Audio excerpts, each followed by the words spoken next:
The live dance, doing the live dance. And we're live. Hello, everybody. I am HP Holo / Edie Skye, and he is Jacob Holo, and together we are Jacob and HP Holo. I was going somewhere better than that, but that's not the greatest introduction. It lacks a certain pizzazz, if I may critique it. Jacob. I am the chaos one. Jacob is the bow tie one. We write sci-fi and fantasy, and it's fun. And when we're not writing, we also play a lot of video games. And today we are here to talk about a bunch of those video games. And Dazzle, what are you doing? Okay, he's in his box. He's behaving. He's just making crinkly noises. The cat is in my room today. So, all right. Today, we are here to talk about some of our favorite video games of all time, which is Monolith Soft's Xeno series. And for some context, you guys, this involves Xenosaga, Xenogears, Xenoblade. Are there any other Xeno games that I'm leaving out? Are those the main ones? The main series?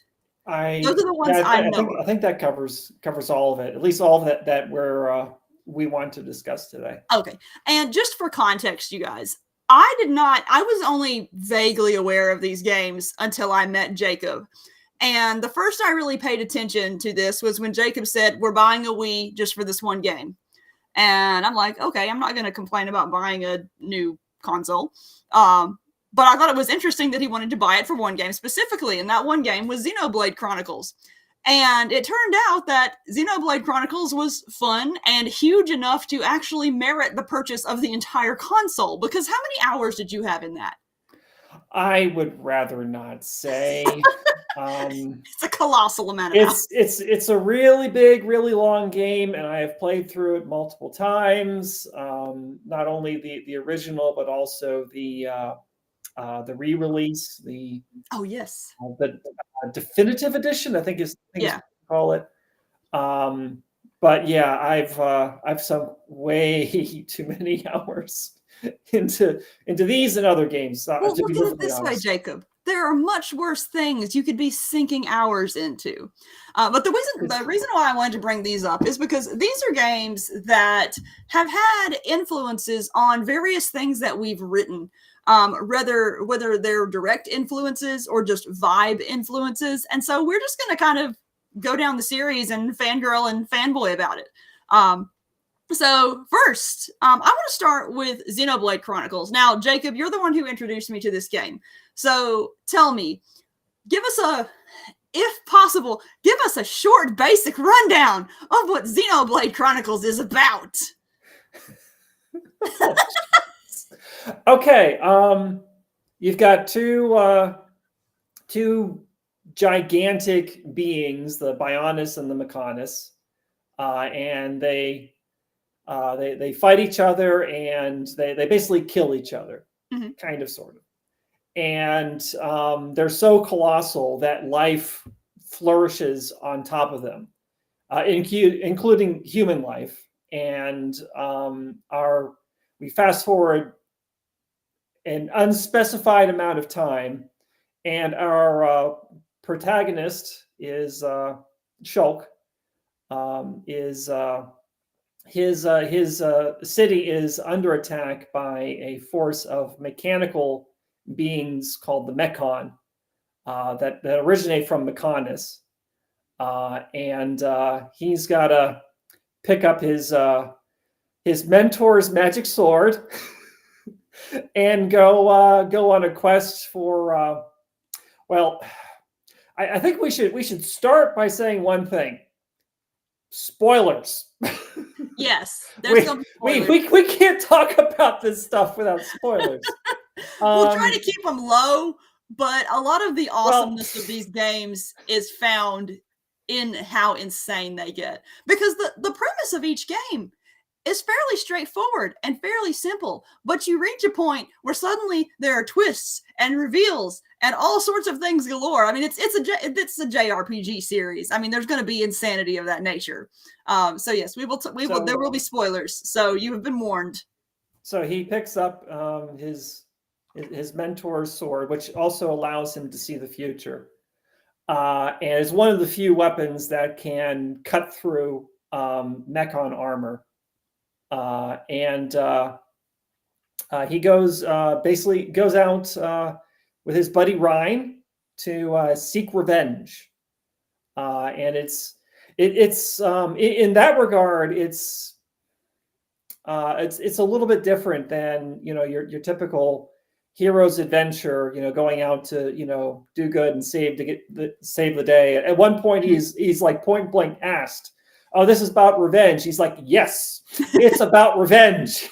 I want revenge." But the thing about it, though, and one thing I really like about the game is that, like, it's a JRPG, and usually JRPGs have these really, really dark, angsty characters. And no, the characters in Xenoblade are kind of well adjusted. I mean, they have genuine, justifiable reasons for wanting to get revenge, but it doesn't absolutely consume them. In that dark, angsty way. "Oh, Mythical Mew is here. Hello," and says, "I hear Xeno talk, and I had to join." Yes, you're among your people. You are among friends. Yes. So, Jacob, you're the one who introduced me to Xenoblade at first. What drew you to Xenoblade that made you say we had to spend money on this entire console to get it, compared to other games you could have bought? Well, that's actually a fairly easy question to answer. It's made by basically the same people who made the Xenosaga series, which, for all its flaws, of which there are quite a few, I love that series. And I think that Xenoblade is one of their best stories. That team has told a lot of really great stories, and they've told some good stories too, that haven't quite risen to the same level. But they have a real strong knack for great world building, great stories, and great characters. And I loved the Xenosaga series so much, and Xenosaga Episode 3 is one of my favorite games of all time. For context, you guys, so whenever Jacob and I were first dating, naturally we were showing each other our favorite entertainments. And as part of my flirting, I just sat there and watched him play the entirety of Xenosaga 3. And I'm pretty sure I fell asleep a few times, not because it was boring, but because it was long.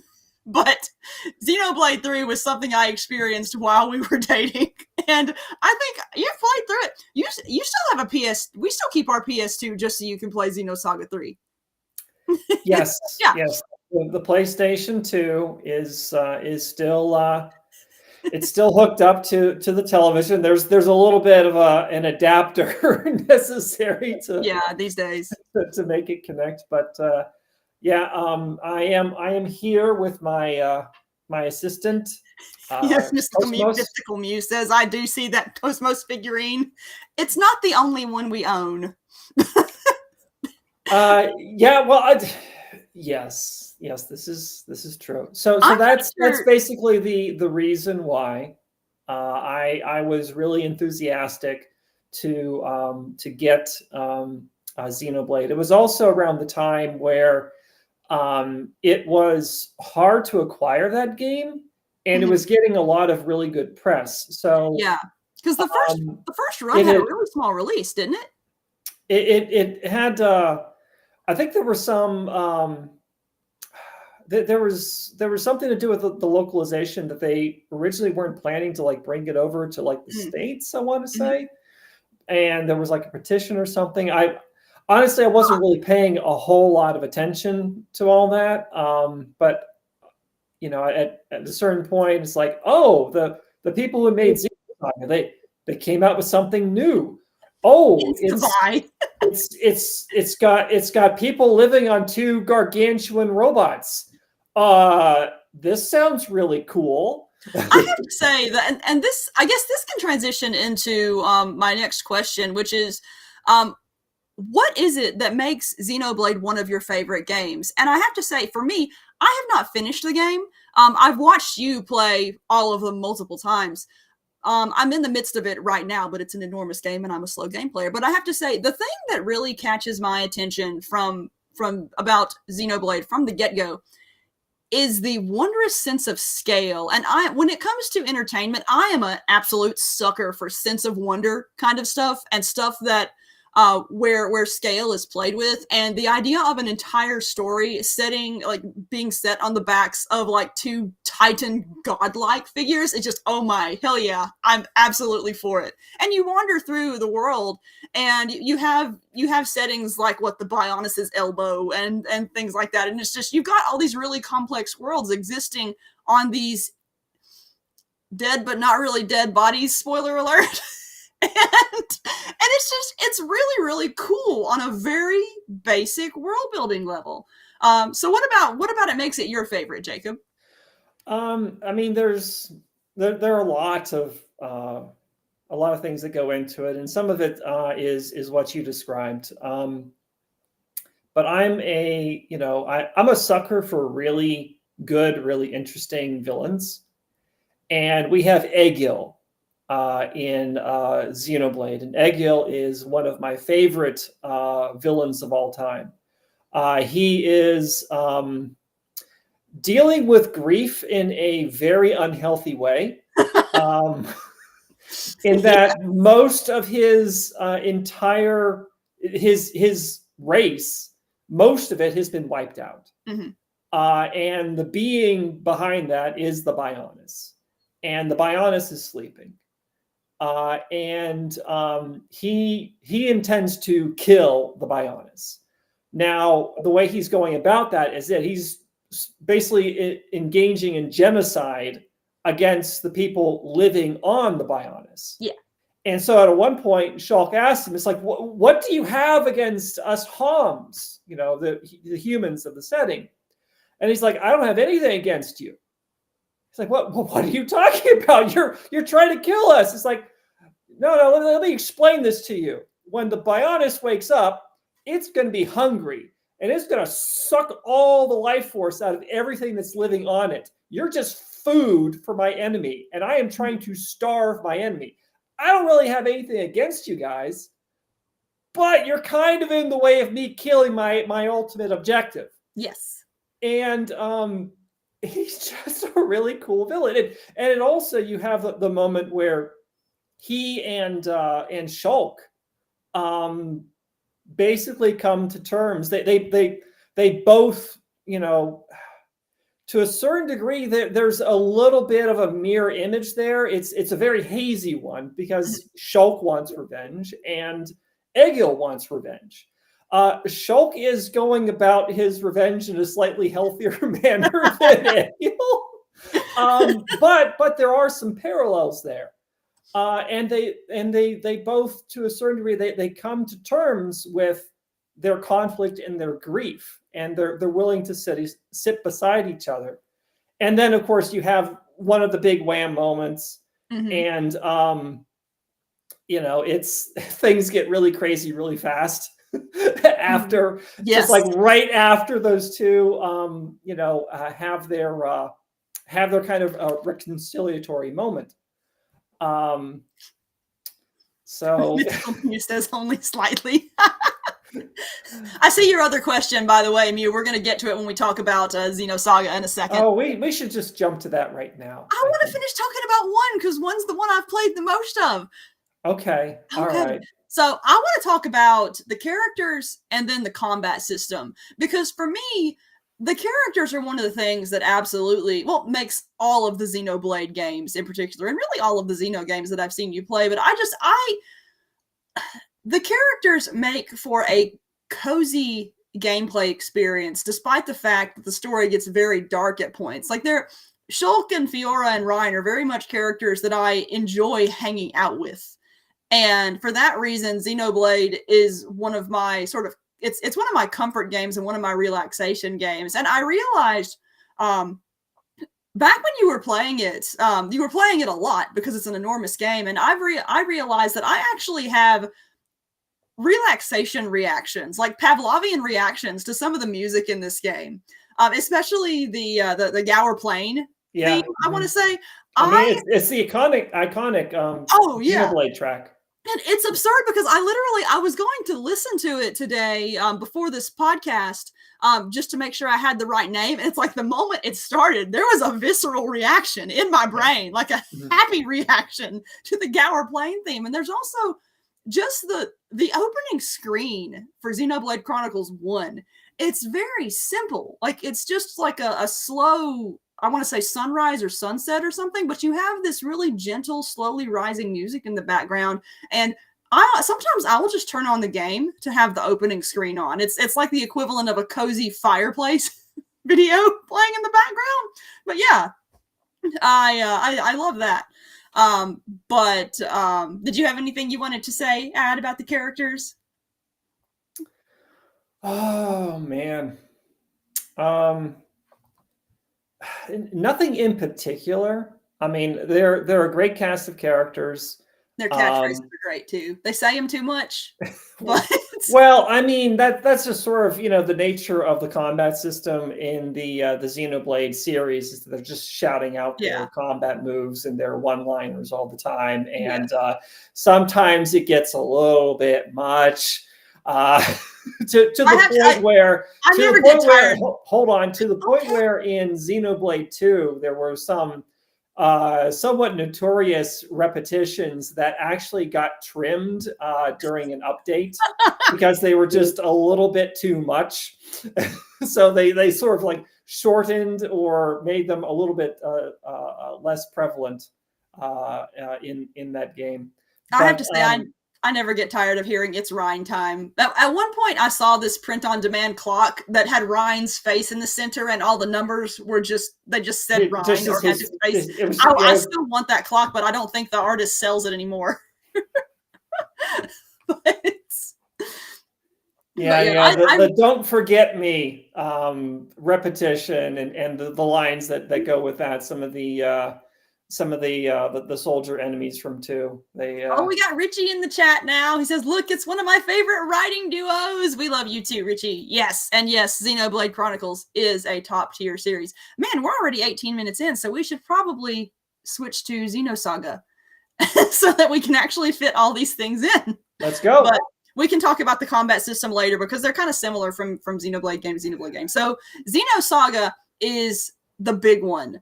Because it's the one that I heard most about from you before Xenoblade happens. And Xenosaga and Xenogears are also 2 of the games that influenced the Seraphim revival, right? Well, Xenogears was one of the influences. Oh, okay. Xenosaga, I think, honestly, I'd have to look at when different things got released, but I think I at least started writing the Seraphim Revival series before the first Xenosaga game came out. I believe. That's right, because you wrote it years before we released it, because you wrote it in college, and then we re-edited it once we married, and then re-released it. And by the way, Seraphim Revival is giant robots fighting hand-to-hand in space and lots of drama. If you care about it, I'm putting a link in the chat, so go read it. It's cool. But it's got it's of the things that we've released, it's the earliest thing that I wrote, but I still think it's fun, and it's a fun interesting adventure. It's got giant robots in it. So you know how I am on giant robots. Like, it's my favorite thing of your early stuff. But yeah, so I want to get to Mythical Muse question before I forget it. But thoughts on episode 3 and how it concluded the Xenosaga trilogy? I have many thoughts about this. All right, so the original plan, as stated by the creators, was that they were going to Xenosaga was going to last 6 games, and that plan did not come to fruition. So when they were, there's a lot of evidence of when they were working on Xenosaga Episode 3 that they were trying to wrap up as much of the story as they could, and to include as many of the story threads as they could. And while Xenosaga 1 and 2, they're fairly slow burns in terms of story, Episode 3 is just a wild roller coaster ride. And the even though the pacing was not. How many things are you going to post in the chat? I'm catching up on my links. Fine. Okay. So right. everyone, just look in the comments, and there are things you can enter to win and pre-order. Okay. I'm just seeing these things pop up, and I'm just like, what? Just keep talking, Jacob. So Xenosaga Episode 3, besides a few spots, is very fast-paced. And it also has a lot of payoff. So you have, things being set up, relationships being built, characters being established, the world being established, on and on and on. And then episode 3 is like payoff. And there's also, it even ties back to Xenogears, where there are callbacks to that game. While there's not direct tie-ins, there are allusions to characters and locations from Xenogears. So anyone who's played Xenogears and the first 2 episodes of Xenosaga, you get to Xenosaga Episode 3, and it's like, oh man, I've eaten, I've had my meal, I've eaten my greens, and now it's just dessert, just constant dessert. And a lot of the battles have like a lot of emotions tied up in them. You're facing very, very infrequently are you, like, in terms of like a boss, you facing just like a monster. Most of the time it is some other character that your characters have a history with. Oh yeah. And there is a reason or multiple reasons why you are, about to throw down with this character. And so all those emotional beats and how the combat system ties into it. And it's also, in terms of the connection between the combat system and the world building is superior in 3 than it is in 1 and 2. Mm-hmm. For example, the characters of Momo and Cosmos can both use the Hilbert effect, which is an ability you see them use in cutscenes in the first 2. But then it's like, oh, here's an ability and that they can use, and it has the effect that it has in the cutscenes. When you're going through the like there's things that you keep hearing about, the Miltian conflict, it keeps showing up, and then you're like right smack in the Miltian conflict, and like the enemies that you expect to find there, the URTVs, the UTIC organization, the Ormus shock troops. They're all there in this big, conflict that's ravaging this city, and the city's just, getting the situation in the city's just getting progressively worse, mm-hmm. As you're fighting back and forth through it, and so getting to the end of, obviously they didn't. Okay, before I get to the end. Like one of the places where you can really see the kind of cuts that they were making, trying to cram as much in, was with I think with Ziggy's story, in that you saw a lot of hints that they wanted to tell more about his history with the Galactic Police, his history with Voyager, his history with Kanan. And a bunch of that just sort of got dumped in text boxes that you can kind of find in this one building off to the side. It's like, yeah, this is, you're like looking at this, it's like, man, I bet these guys, this was like going to be, Ziggy's story was like going to be like one of the 6 games. Yeah, I could imagine that. And it's like, it's in a dungeon with some text boxes. So yeah, there were clearly cuts. There were clearly things that they trimmed in order to get to the end, but they got to the end, and I feel like they really told the ending that they wanted to tell, and it hits some really, really heavy emotional beats. I mean, you know, like the scene near the end where Jin is fighting, and he's like fighting one of the elite Gnosis, and I mean, he gets like swords run through. He's run through. He like pulls the sword out. He's going at this thing, and it's brutal. Even in the edited U.S. release, where they don't show the blood, it's like, come on, guys. He's got like swords through his chest. There should be blood. And then you have like, you know, Cosmos, and she's like protect, you know, but they're both fighting to protect Chaos and Nephilim as they try to prevent the universe from doing something bad. I'm not entirely sure. Some sort of universal temporal spatial reset thing. I'm still not clear on that. But it was a bad thing, and they were trying to prevent it.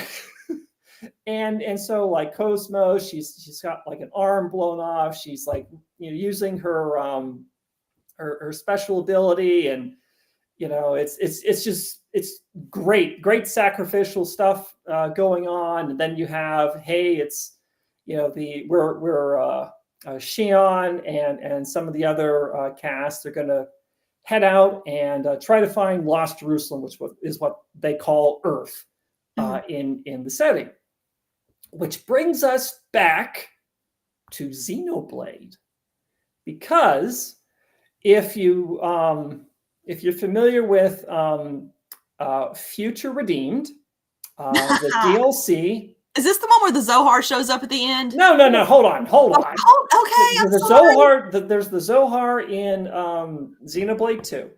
Okay. They call the conduit there, but it's clearly the Zohar. Yes. But no, we're talking about the DLC to Xenoblade 3. Okay. So that's Future Redeemed. And you got a scene there at the end, and the various, like the two Earths have been like remerged, and so Earth is, you know, the different like pocket universes that were created by Klaus's experiment in the backstory of Xenoblade 1. So those Earths get merged back into one, and then you see this little blue light. Okay. And I'm pretty sure the little blue light is what's left of Cosmos from the end of Xenosaga episode 3. I distinctly remember. Okay. Hold on. I'm not done yet. Just go. I'm not done yet. Okay. So you have that, and you also have so there are signs in Xenoblade 2 that this was in Xenoblade 2 there was some soft retconning of Xenoblade 1. It's a little bit here and there around the edges, and part of it's like, hey, you know, we only showed you like part of this scene, you know, where Klaus is talking to Mayneth.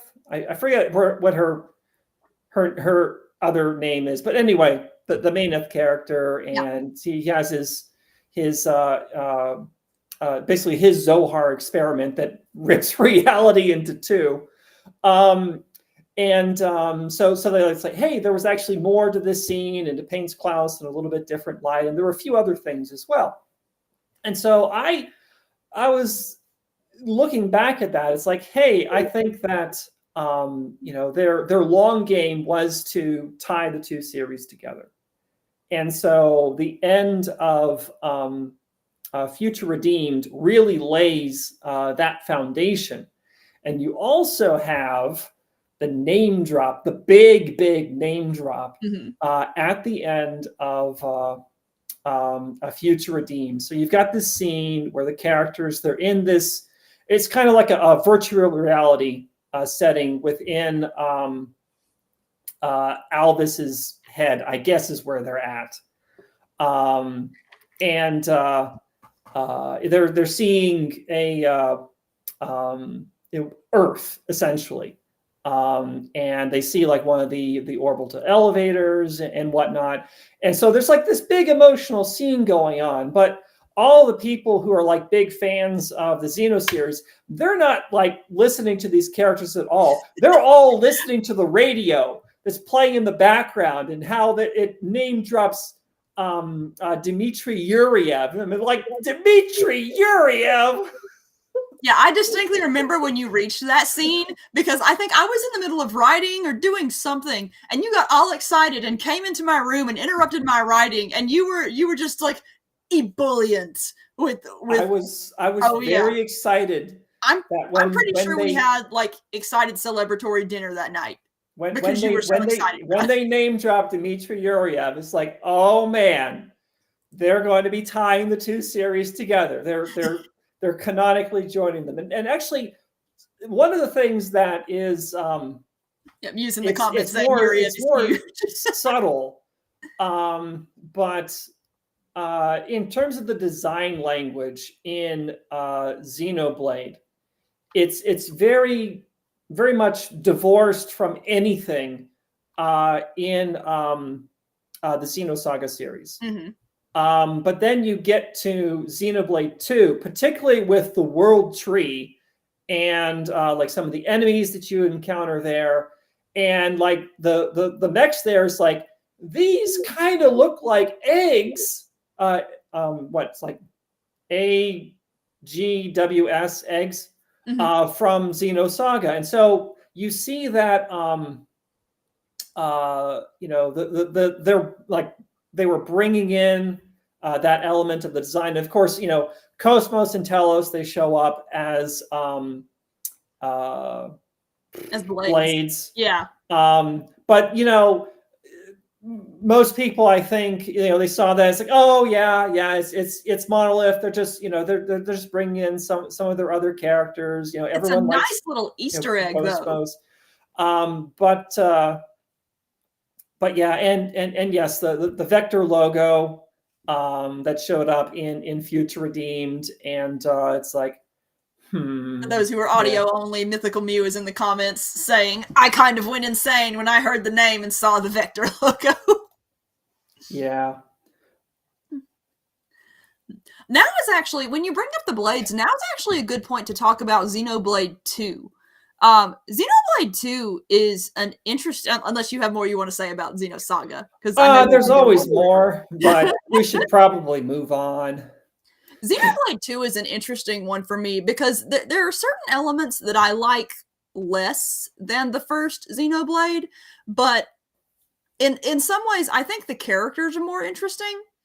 And I also really, really like the blade system and how complex the blades themselves become in the context of the world. Well, it's certainly more lighthearted. And, Shulk is, as we discussed, he's out for revenge. The Mechon, they came to his town, they killed a bunch of people, including his girlfriend. Yeah. Who actually wasn't killed. She was taken, but She gets a hot robot body. Or she gets a robot body. I guess she does get a robot body. But yes. But anyway, whereas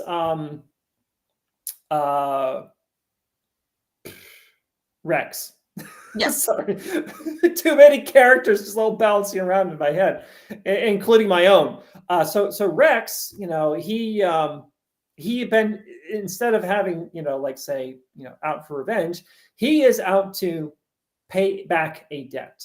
Pyra saved his life. Pyra wants to go to the World Tree to essentially, I think she intends to die. She wants to die, but anyway, Rex is out there to take her to the World Tree and to repay that debt. And so it's a much less. Using the comments saying that Xenoblade 2 was deliberately an inversion of Xenoblade 1, which I didn't know actually, but that actually makes a lot of sense. And I kind of like viewing the two as inversions of each other. I do like them both. Like both of them are very much two of my favorite games. But I lost track of my brain. You look like you're reading comments. I can't tell. I was. There's just been a lot that have been accumulating, so I've just been glancing at it. And while you talk, I was doing a little bit of reading. Okay. Yes, but I like the complexity of the characters in 2, and I like the coziness of 2. Like my main memory of 2 actually is I remember you were having a rough time at work and didn't feel like playing video games when you came home, but I was playing Xenoblade at the time, and you just asked me if I would play Xenoblade so you could watch while you fell asleep or something. It was like I just remember there was something like that going on, and I like fell asleep to you playing Xenoblade. Xenoblade 2, like I consider both games kind of cozy by my gameplay preferences because I love to wander. I don't care about finishing stories. I just like to explore all the little weird nooks and crannies, and there are so many areas to explore in all of these games. And so I get on Xenoblade or Xenoblade 2, and I just kind of wander. And I like the story, but there's so many little things to do. I like helping everybody do their errands. I like going and hunting all the monsters. And one thing I really love about the open areas in these games too is that they're not experience level based, really. I mean, you have area. Well, what I mean to say is you have your standard monsters in certain areas, but then you can be in an area where you're just running around a bunch of level 5s, and then suddenly, oh, here's this level 80 just wandering around, and you can try to attack it. You can try your luck, but I like having those little those big surprises in those levels because it makes the world more interesting, and it makes it feel more dynamic and more what's the word I'm looking for? It feels more immersive and real because you have those level differences. And it also makes it a lot more explorable. Like some games you play, once you reach a certain level, early game areas aren't that interesting. But in Xenoblade games, I can go just about everywhere, and the world is still interesting regardless of what level I'm at because there's new stuff to explore or monsters that you couldn't fight before, but you can fight now. And I really love that aspect of the games. You looked like you had something to say. No. I do too. I mean, you're right. It's the kind of fusion of different levels of monsters within one area does encourage revisiting those areas because there's parts of them that it's like, hey, yeah, I'm just not prepared to take on this level 80 monkey that's roaming the Gower plains. I will be back later when I have leveled, when I'm in my party is in an end game state. Yep. and then we will try it again. Who's your favorite character in the Xenoblade series? I mean, I've already mentioned Egil. Other than villains, because I know you got a thing for villains. I do have a thing. Can't name any more villains. I mean, I do really like Shulk. And I do like the cast of Xenoblade better than Xenoblade 2 and Xenoblade 3. I guess Xenoblade 2 is, it's in terms of like just my personal preference for characters and stories that I like. They're a little bit too goofy. It's a little too slapstick at times. I mean, certainly Xenoblade 2 has its serious moments, but particularly with some of the the backstory with Pyra and how part of her mind is closed off, and you have the Mithra personality rising back up, and just when you go through the DLC and you get to see the details of the Aegis War and why, she's in this repressed state. But the characters in of the Xenoblade games, the characters in Xenoblade 1 definitely resonated with me the most of the three. And I just I do like Melia. Melia is a cool character, and it's also you have those elements. Melia gets it rough in Xenoblade because most of her people are completely wiped out. Her brother is killed, and she also, on top of this, she's got something of a thing for Shulk, and it's not reciprocated. But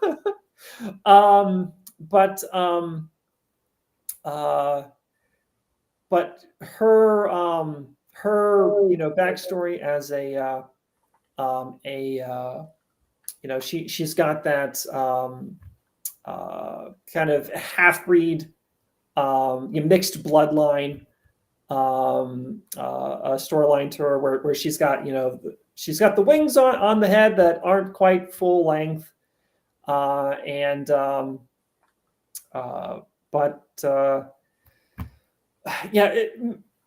Millia's got a lot of things going for her, and she comes across as sort of initially as the kind of sort of the I am better than thou princess type, but that's just a very glossing over the surface look. And as she opens up with the other characters, and as they have adventures together, she's a really cool character. So I guess I'd have to say Shulk and Melia are my two favorites from the Xenoblade series. I have to say, I'm an absolute sucker for the Nopon characters. Like, normally I don't really like overly cutesy mascot characters which is an absurd thing to say considering how much I love Pokemon. But the Nopon are just, they're adorable. They have just enough of that cute verbal quirkiness about them, but there's complexity to them as well. Okay, but which Nopon is your favorite? Oh, Ricky comes to mind because he's my first Nopon, but there's also, I forget their names, but you have the brother and sister from is it Torna? Or it's one of the it's one of the expansions. And yeah, the I may be mixing up their relationship. The expansion to is it Future Connected? Yes, it's yeah, I think it's Future Connected. It's basically the epilogue to the first game that they added with the definitive edition. And I haven't actually played that one yet, but every single time those two came on screen when you were playing it, I would come into the room because they're so cute together. Like I'm not normally all that interested in very childish characters in video games either. Like I have no maternal instinct whatsoever, but when those two come on screen, I'm like, I want them. I want to defend them. I will do crimes for these Nopon if they need me to. Yes, Kino and Nini. Nay. I can't remember how their names are pronounced. It's been a while since I've watched you play it, but I love them. I love them so much. But yeah, so we haven't talked about Xenosaga, no Xenogears yet. I get the early Xenos mixed up. So we're getting close to our hour. So let's talk about Xenogears. So now I have to preface this by saying I know nothing about Xenogears. This is all you, Jacob. Literally, the only thing I know about Xenogears is the opening that you showed me, and just because you knew I was a sucker for giant ships, because the opening cutscene is basically just massive. Right. So you've got this like gargantuan spaceship.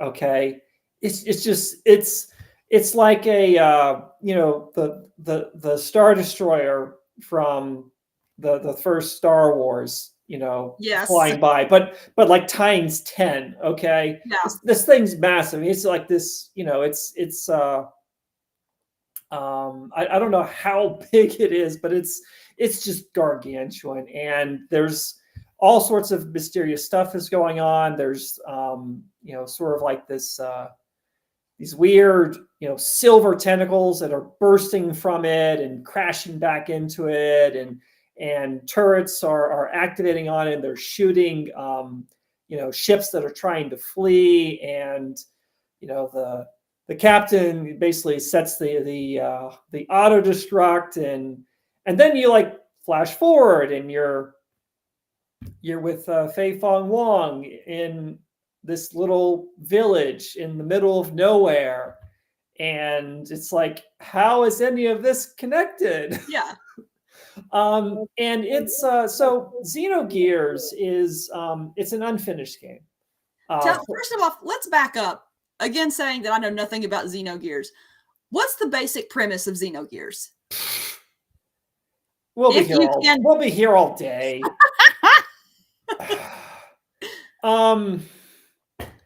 Oh geez, where do I even start?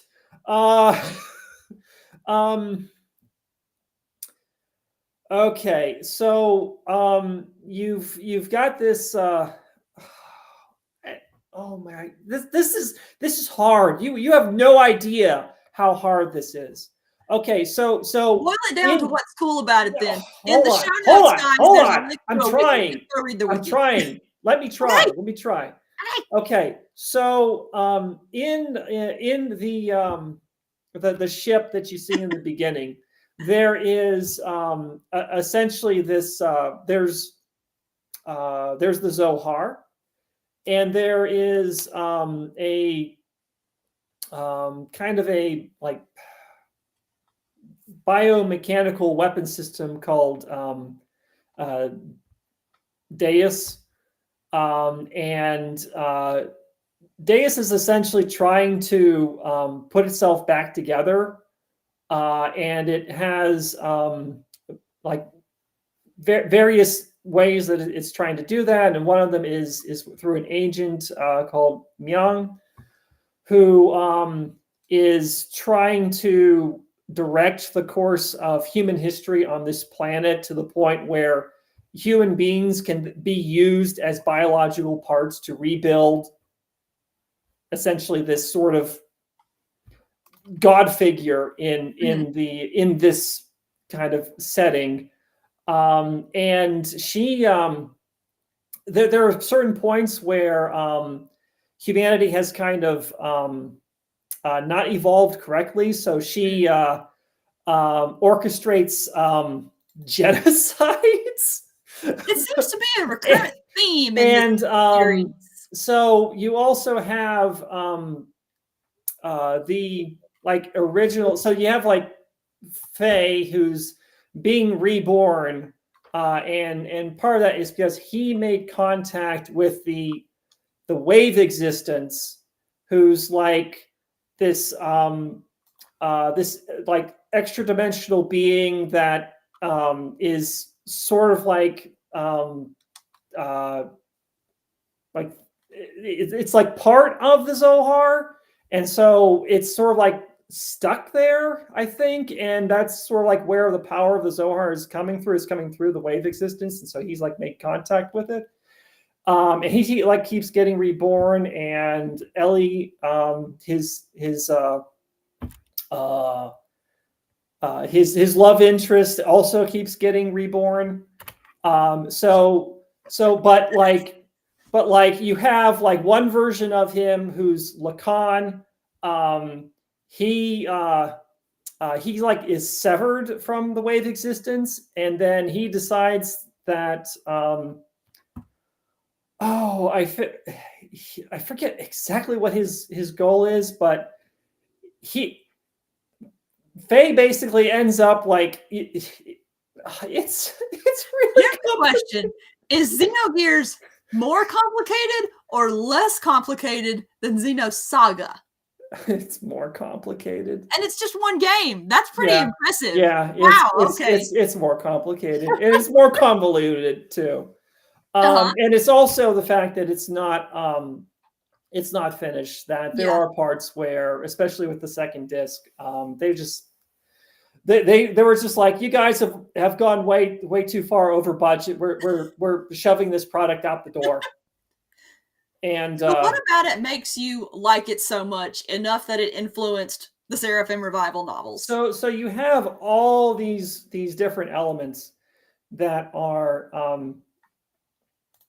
it's really weird, and it's really layered, and it all just kind of fits together in this weird, wonderful way. And it was inspiring to encounter a story of that complexity that resonated with me that strongly. And so I'd say that the feeling that story gave me, it's like, okay, Xenogears, gameplay wise, has more than a few rough edges. Okay. But and it's a long game, and you can't skip scenes. But I played through like the whole thing. I want to say like 3 or 4 times. Oh, wow. And this is like a 60, 70 hour game. And some parts of like the gameplay itself aren't really all that fun. It's just sort of like a slog. And some of the boss battles can be pretty darn brutal on top of that. But the story and the characters really resonated with me, and I wanted to re-experience that. And that was before YouTube was a thing, and I could just like rewatch certain cutscenes again. And so I played through the games. And it's also so I mentioned like the giant spaceship at the beginning. So you encounter pieces of this giant spaceship. So there is a structure that I think it's actually called like the Tower of Babel. And so it's this massive tower that you have to scale with your gears at one point. And that's the fuselage from the spaceship. Nice. At one point, you are going through this massive floating fortress that is this super powerful relic from a bygone age, and this fortress is just one turret from the original spaceship in the opening scene. It's just one of its guns is this massive floating fortress that is like this pinnacle stronghold of one of the factions. And so you have this sense of lost, unknowable wonders. Fort Jasper. Mythical View. I could tell you are you know some of this stuff better than I do. But you have I do really like the sense of the kind of the technology is so advanced, and it's the source really isn't known or understood, that it takes on kind of this mythological quality, even though the gears are just machines. They're these relics from a bygone era, and they're being unearthed, and the certain elements of them are just these black boxes, and the people, most of the people in the setting have no idea how they work. And there's a lot of cool to up to the world of Xenogears, to the characters, to the story. It is very unfinished.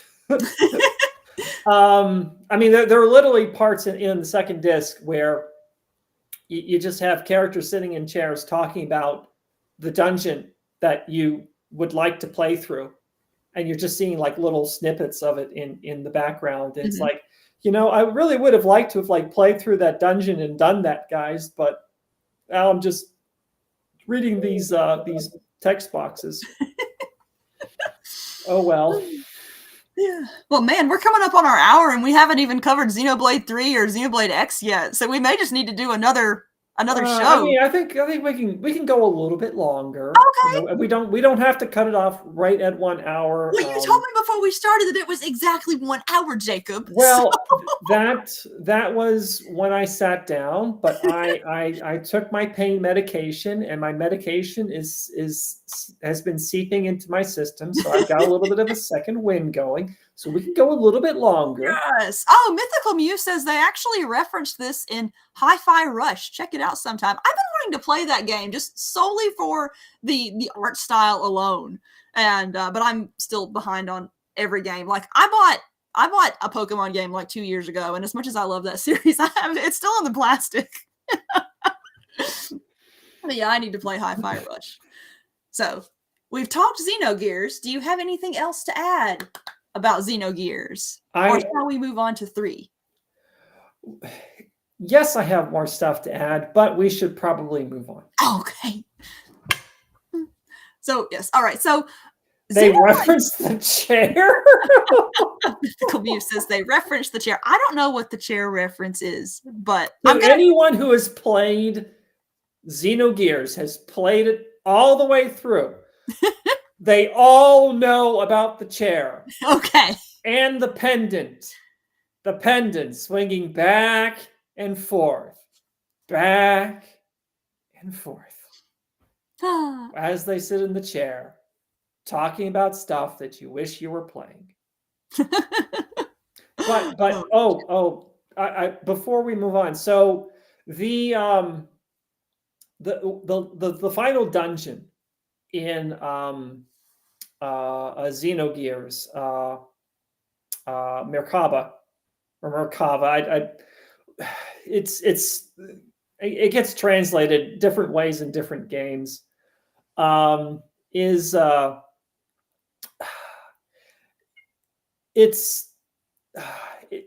It really stuck in my head, and so like when you have the Merkaba show up in Xenosaga, it's like really a big moment.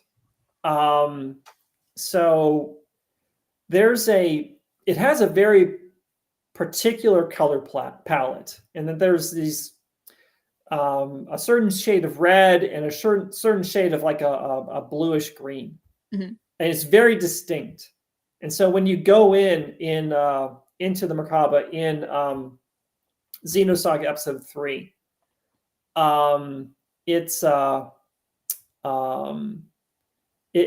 remember, it just being thrilled. It's like, oh my goodness, it's the Merkaba, and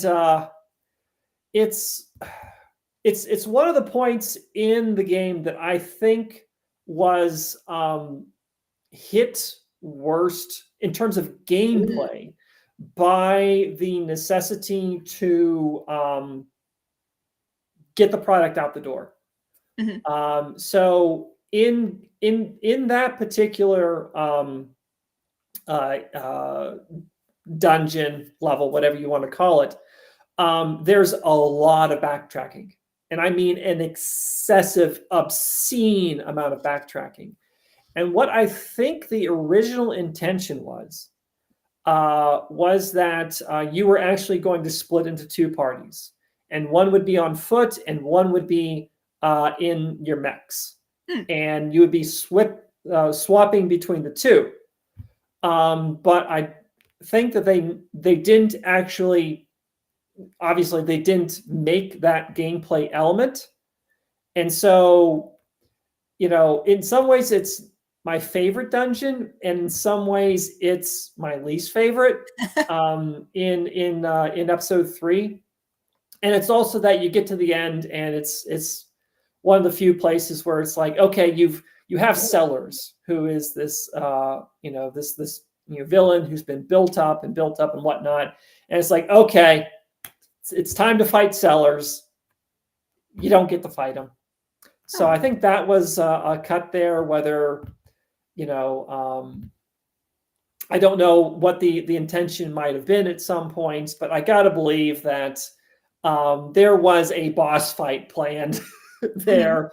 And I think what was going on was that there was a gameplay element there to, swap between parties. And I think part of it was that how the mech system ended up, and that you had pilots and co-pilots, and so you basically had most of your party members in the ES units, the mechs. And so there were multiple things that kind of clashed with what they originally intended to do with that dungeon. Okay, I'm done. Okay. With that anyway. All right, so Xenoblade X and Xenoblade 3 are kind of outliers to me because I'm actually kind of indifferent to those two. And like for me, like they were both, and again, they're games that I mostly watched you play as opposed to play myself. I don't think I've picked up either of them to play myself. And it's like their stories are good, their characters are interesting, but they never vibed with me in the same way that the others did. Which is weird because Xenoblade X had mechs in it, and like that's my thing. And so I'm curious. And had one of your favorite composers too. Oh yes, I will. You guys, I will listen to anything by Hiroyuki Sawano. He has this. I think it's Hiroyuki Sawano. I have to look it up. There's this particular sort of soaring sound that he'll use in his compositions. That if I hear it, just in anything, I will dart across the house to see what is playing. Like it's one of those things where there are certain sounds that automatically get my attention. There's the Pacific Rim theme, the G Gundam theme, and anything by Hiroyuki Sawano. Like it's my happy music. But oh yeah, I absolutely love the soundtrack to Xenoblade X. And but for whatever reason, I think some of it for me was just because I loved 1 so much that when X came out and it just wasn't 1, and the sci-fi of it I didn't find it as interesting as the fantasy element of Xenoblade 1. So one of the things, okay, so Xenoblade X, the exploration element was great, and that was sort of, for me, the point was to explore, and that playing through the main story was sort of secondary. So when I got to the actual story beats, my characters were severely over-leveled. I remember that. Where I'm like, I don't know, like level 30 or 40, and I'm like dealing with like level 8 enemies.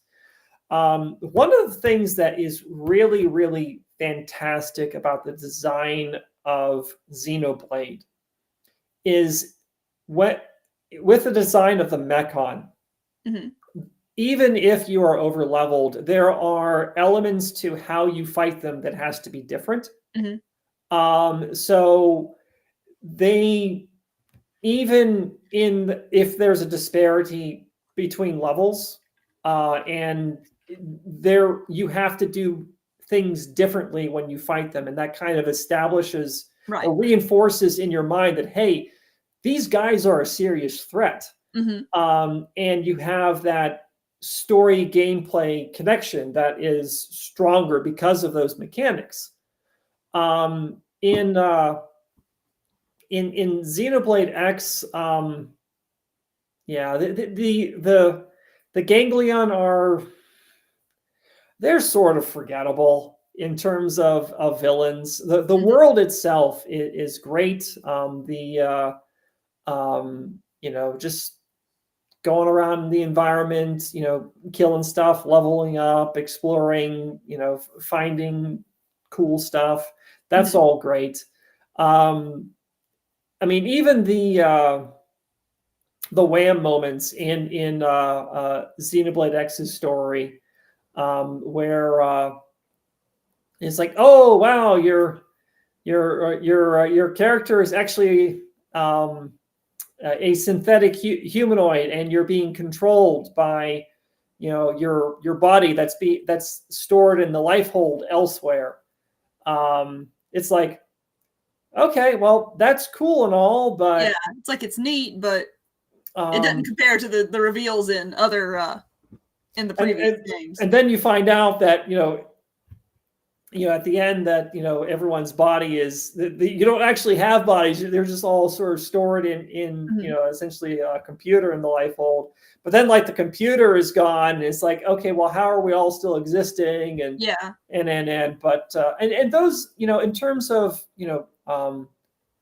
storytelling, those are cool beats. But I feel like the feeling that I got from Xenoblade X is that the major some of the initial world building was done by their A team at Monolith, but in terms of the actual execution, it was their B team. Makes sense. So, which, I mean, a lot of developers, they have like an A team and a B team, and it's how they produce more regular content, which I certainly appreciate. I'd rather have Xenoblade X than nothing. Yeah. If Xenoblade X was not a Xenoblade game, like if I had discovered it as a completely different series starter or as another like franchise entirely, I probably would have played it and been like, oh, it's got mechs, this is cool. But because it's a Xenoblade game, I'm gonna compare it to all the other Xenoblade games, and so I guess we come to 3. And 3 is another interesting one because I don't actually think I watched you play 3 all that much. Like, I saw the trailer for 3 and I was like, oh, it's a war. There are lots of video games about wars, and I haven't finished 1 and 2 yet, so I'm just gonna go play 1 and 2. but you actually played through 3, and there's some pretty cool stuff in 3. Now again, the main thing I remember about 3 is the music, and it's primarily because of the flute guy, and just the watching that particular musician play the flute is just one of the most fun things ever. I get so much joy whenever I watch him perform, and by connection, whenever I hear the battle music in Xenoblade 3. But that's the main association I have with it. So go on. What do you enjoy about Xenoblade 3? I would say that, well, first of all, like all the normal fundamentals of a Xeno game, I enjoy. I enjoy the characters. I enjoy the world building. I enjoy the story. I would say that, a lot of those elements are. Xenoblade 3 didn't really, hit as hard. Hit the mark for me personally quite as closely as, say, Xenosaga Episode 3 or the original Xenoblade, even though I did enjoy it. It's certainly it's got darkness and it's got some depressing stuff. Oh, yeah. It's got, would you say it's the soldiers being reincarnated in this perpetual war, and it's a little depressing at times. I would say it's probably the darkest of the Xenoblade games. Would you say? Well, I mean, it's got its bright moments too, but I mean, and there's some dark elements in the others. It's certainly I'd say some elements in terms of darkness. It's competing with the original Xenoblade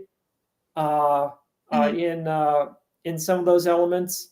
I mean, we're talking just the blades and not not Gears. Gears is It's the darkest. Gears is dark. Thanks for hanging out with us, by the way. Gears has a lot. Gears is very dark. We've only just skimmed the surface of Gears, and yeah, let's not jump into that ocean at this moment. We can do a whole other video about Gears specifically. I would say that the combat system in Xenoblade 3 of the Blade games is my favorite. There's a lot of things that I really liked about it. I liked the the sort of job system that they had in it. I do really like there's like some small refinements to the gameplay that I really appreciate that makes it flow better. For example, in the original Xenoblade, like Shulk has light heal, so he has a healing ability, and so you select that ability, and then you have to select who you're going to use it on. In Xenoblade 3, most of the time it's just bam, area effect, or you're laying down some sort of field effect on the battlefield. And so instead of select and like when you're trying to heal, you need to do it fast. And so like that delay of selecting the ability, select the target, and it's like, oh darn, Melia was got aggro, and now she's dead. And I failed to heal her in time. You have moments like that, whereas it's a much cleaner process in Xenoblade 3. And so you have a number of kind of smoothing of the edges in the game system that makes it more fluid. And it just works. It clicks better for me. I would also say that I think Xenoblade 2, the fights some of the fights just dragged for me, because you had you're applying these elemental orbs to the enemy, and then you got to break the orbs in order to do this big attack, and it just there's a lot of setup, and then you got to go through this process to do the big damage. And while you do have a similar system in Xenoblade 3, it is a bit snappier. And though I would say like the chain attack system in 1 is the fastest. Yeah, Mythical Mew is in the chat again saying the one downside in 3 is the chain attacks. Incredibly hype, but take far too long. I think 1 has the perfect balance. I have to say that when it comes to games, I'm mostly there for the RPG elements, and combat is just something I put up with. But I really, really enjoy the unique combat system of the Xenoblade games, because you can button spam, like you can play pretty straightforwardly, but when you learn how to use the arts properly and how to chain them together properly, it's really, really rewarding, because really, really cool stuff happens. And when I play games, I usually don't go through the effort of learning how to do the special attacks, which is honestly one of the reasons why I'm really struggling with Devil May Cry right now. But with Xenoblade, it has this perfect balance for me where it's easy to learn, and that makes it a lot more fun for me, because I'm not the kind of person who likes to analyze video games before I play them. I like to just pick up and play in my off time. And I find the Xenoblade combat just really, really great for players like me. And yeah. Well, to a certain degree, Xenoblade 2, so Xenoblade 1 was more about positioning.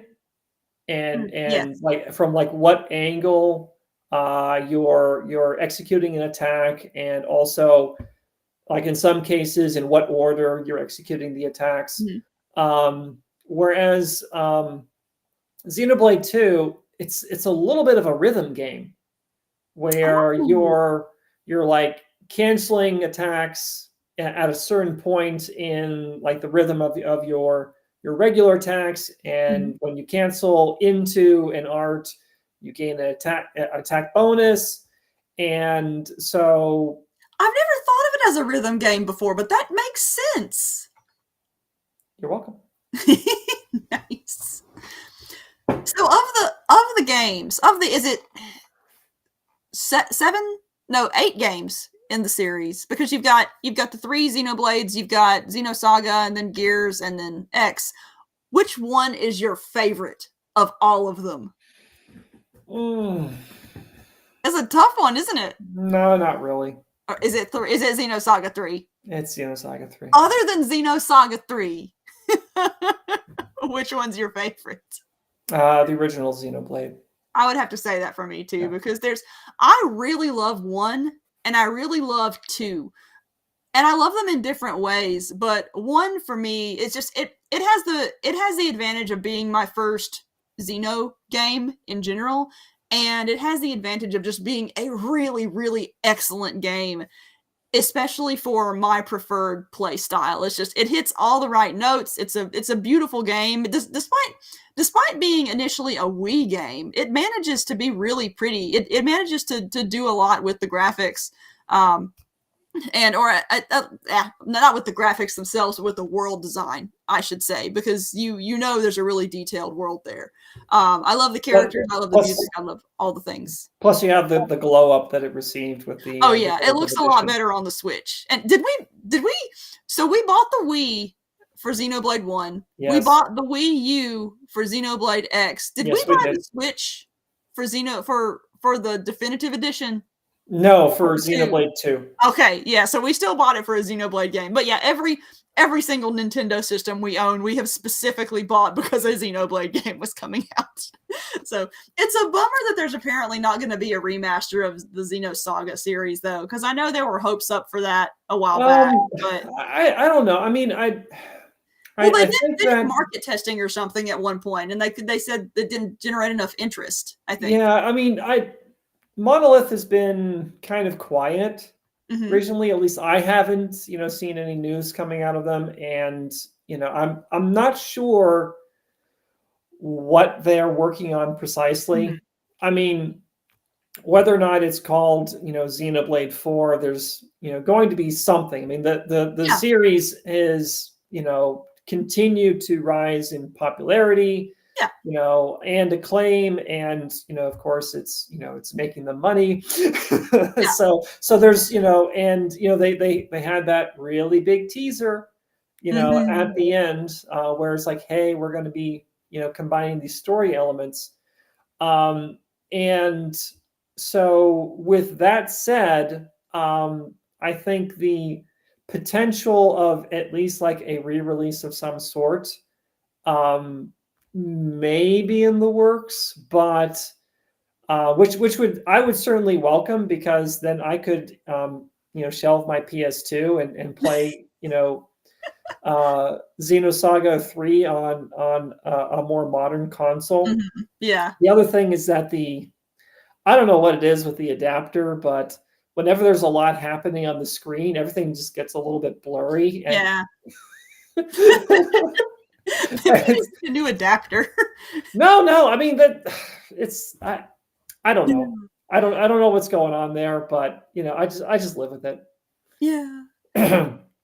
All right. Well, before we wrap up, I have a few little writing announcements, so stick with me for a moment. First off, I kind of forgot to announce this at the beginning, but we're running a contest where you can win pretty much any signed book from us from either of our pen names. So it's in the show notes, but I'm putting it in the comments now. If you want to try to win a book from us, just fill out that little form. We'll select a winner after the podcast, and then we'll contact the winner. Also, let's see. We got some books coming up. So, Jacob, do you want to talk about our upcoming books while I spam links in the chat? Or, because we've got Blood Knight 3 and we've got Freelancers coming out. Oh, wow. Yeah. It's going to be a busy October. It is. Oh my gosh, yes. Okay, so Freelancers of Neptune. So it's a scrappy crew on a rundown ship having adventures in our solar system, except our solar system is a very different place than it is currently. It's been reworked with large-scale macro engineering, and it's kind of this age of rediscovery and wonder and adventure and danger. And the crew has gotten this lead on a treasure trove of lost technology. And there are some very, very bad people that also want this treasure trove as well. And so it's a really good, fun sci-fi adventure. Also, it features a ex-space pirate cat girl. Yes. And we're doing a special promo, which if you look on the screen, you can see all pre-orders, as long as you fill out my form to get them, are going to receive these fancy shiny foil bookmarks with art from the cover and whatnot on them. We are also going to be giving away, hold on, let me get my screen adjusted here. So you see the bookmarks, they're cool, they're shiny, they're still coming in, and they're in the mail. They're supposed to arrive tomorrow, so I don't have them to show, but hardback pre-orders specifically are going to get some extra stuff. So one of the prizes is going to be this fancy little sticker, which is also very shiny. You can see there's foil doing cool stuff on it. So there's that. There's also going to be a secret bonus prize for hardback pre-orders. So in the chat, there are a number of ways you can get the book. There's, standard order through Amazon or wherever you enjoy buying books. But we've also teamed up with a local bookseller to do signed copies of Freelancers of Neptune. So if you want to order a signed copy specifically, go to the link in the chat and also in the show notes. And also, if you want to get the pre-order bonus swag, don't forget to fill out the form, which is also in the show notes and chat, because I'm the one coordinating this. And if I don't have your address, you're not getting your stuff. So make extra sure you fill out that form. But also, what else? So, Blood let's Knight. see here. Blood Knight number 3 is coming out, and that is on our Edie Skye shared pin name. So that link is in the chat, and I forgot to pull up the cover, but just it's sexy. And you want to describe that one, Jacob, while I find the cover? Well, it's book 3 in the Blood Knight series. So yeah, and our Blood Knight Clark, he and the lovely ladies of Broken Fang have won their second victory against the vampires who secretly rule the world. And they have so far remained anonymous, but certain eyes are being drawn to the city where they live, the city of Chester Creek, and a hunter, a deviant hunter from the Academy of Silence, has been dispatched to the area to find out why vampires are turning up dead. And this hunter is he is no joke. Oh yeah, he is no joke. You can tell the stakes are raising. Now, if you want to read book 3 before it releases in October, it is almost finished posting on the Patreon, and so I'm putting the Patreon link in the chat. Also on Patreon, we just opened up chats. It's for subscribers only, but we also have a $1 tier, and I like to think that we are $1. We're at least $1 worth of chat entertainment. So if you want to chat with us, the Patreon is there, and that's the best place to get a hold of us to chatter about things. Let's see what else. So there's more merch up in the shop now, which I'm about to share. So we have Titan Mage t-shirts, like this Harper's Harriers t-shirt that I'm wearing right now. So that's new. And then also we've got some appearances coming up. So next in September, starting September 20th, we are going to be guests of honor at PCon in North Texas, and I've put the website for that in the chat. Also, we don't have an official event set up for this yet, but on October 26th, which is a Saturday, we are going to be teaming up with David Weber and Jason Cordova at the Tangled Web comic shop in Spartanburg, South Carolina. And we're going to be doing just a big group signing there. And so I'll share more information about that once we have it. We're still working out some details, but if you want to come and hear us do readings and chatter about stuff and then hang out and get books signed afterward, it's going to be a really fun event. But again, that's October 26th. And I believe that is pretty much all of my little announcements. So, Jacob, do you want to chatter about what we've been watching or reading, or are you sleeping? I just want to say that, at Tangled Web, obviously, David Weber, he generally does not, need any introduction. Of course, he's, a New York Times bestselling author, and he's a really, really cool guy to hang out with and listen to. He loves telling stories. And Jason Cordova is not only is he a really good friend of ours, but he's also a really good author. His star is rising. Oh yeah, he's been writing in Larry Correia's Monster Hunter setting, and he's also got stories of his own that he's telling, and he's got one coming out in like a week. It's called Mountain of Fire. Mountain of Fire? Yeah, it's Mountain of Fire, and it's basically like Catholic schoolgirls kicking zombie butt. So, I mean, that's a lot of words together in one sentence. So you should absolutely go pre-order that too. It's from Baen, so it's on the Baen website, and it's probably in their I think their monthly bundle is still active, their monthly ebook bundle. So yeah. But yeah, the way the signing is going to be structured is we're going to do a reading and chat for an hour, the four of us together, and then we've got 2 hours afterward to do signings and hangouts. And the store is also going to give little discounts to people who buy our books. So I'm still working out some of the specific details with the store, which is why I don't have an event set up right now. I'm still working on the flyer and stuff, but just mark your calendars because that's coming and that's going to be awesome. What's the date again? October 26th. Saturday, October 26th. Actually, I'm paranoid now. I got to double check. I got to check my calendar and make sure I said the right thing because what even is time? Yes, October 26th.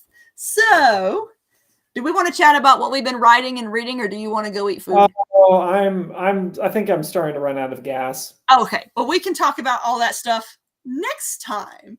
But we've had a good crowd tonight, so thank you guys for sitting and listening to us. If you have any other topics you would like to hear us talk about, leave them in the comments, and we will schedule another chatter at some point. We tried to do them once a month, depending upon what our schedules allow for between writing and life and everything.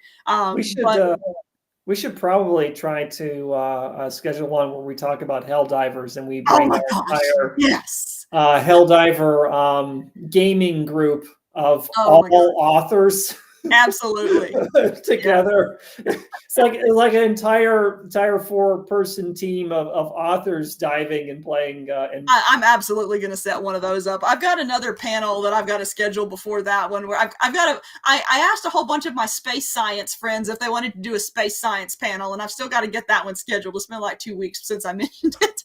But Mythical Muse says, would love to discuss more Xenos sometime. We're easy to get in touch with, whether via our social media or email or stuff. So yeah, feel free, email, chatter. We love to chat about stuff. Yep. But yeah, so I think that's going to wrap it up tonight. Yep. So yeah, thank you everybody for joining us. I was about to say thank you for joining me like I do with my guests on my guests on the other version of this show, but you live with me, so I guess thank you anyway for joining me, husband. You're welcome. Yes. Anyway,